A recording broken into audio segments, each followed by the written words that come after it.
अगर आपने पिछला पार्ट नहीं देखा तो देख लें, वरना आपको ये स्टोरी बिल्कुल भी समझ नहीं आएगी। खूनी की आंखें नहीं थीं, इसका ये मतलब था कि वो देख नहीं सकता, खूनी सिर्फ सुन सकता था। पहले तो चाचा डर गए, मगर कुछ देर बाद उन्हें पता लग गया था कि वो देख नहीं सकता। चाचा बिल्कुल नहीं चले, क्योंकि उन्हें पता था कि अगर वो चले तो उनकी धुलाई हो सकती है।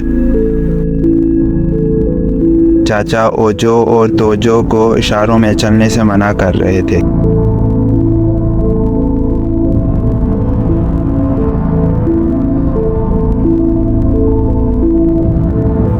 कुछ देर वो खूनी वहीं खड़ा रहा, उसके बाद चला गया। चाचा ने कहा, हमें बिना आवाज़ किए इस घर के अंदर जाना है।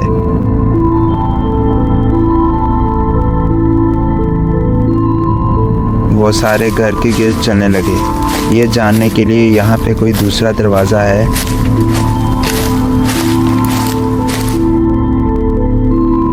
कुछ देर चलने के बाद वो घर की बैक साइड पे पहुँचे। वहाँ पे एक दरवाज़ा था, मगर वो लॉक था। वो लोग चक्कर लगा ही रहे थे कि उन्हें एक रोशनी नजर आई। वो एक छोटा सा घर था। चाचा ने उन्हें ठहरने को कहा।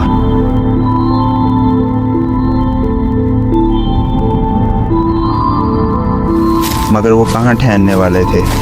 उन्होंने चाचा का पीछा शुरू कर दिया। इस दफ़ा चाचा को भी पता था और वो अब उनके साथ प्रैंक करना चाहते थे। उन्होंने गिरने का नाटक किया, उन दोनों को भी गिराया और सबक सिखाया। उसके बाद आगे चलने लगे।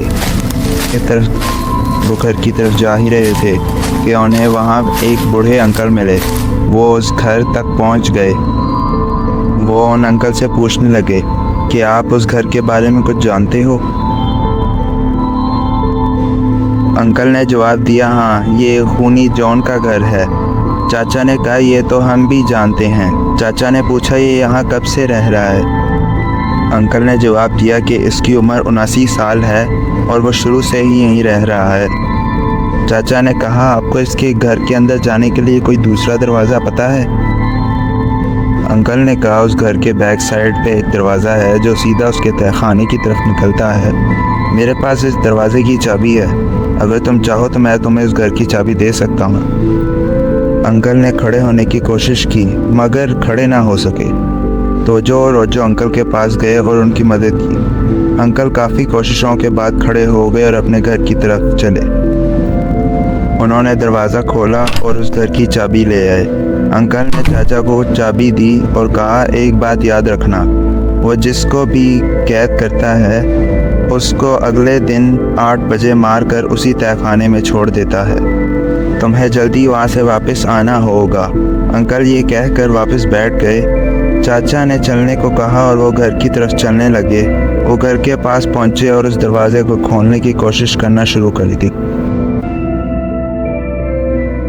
तो अब क्या होगा मोजो का? क्या चाचा मोजो को बचा सकेंगे? ये हम देखेंगे अगले पार्ट में।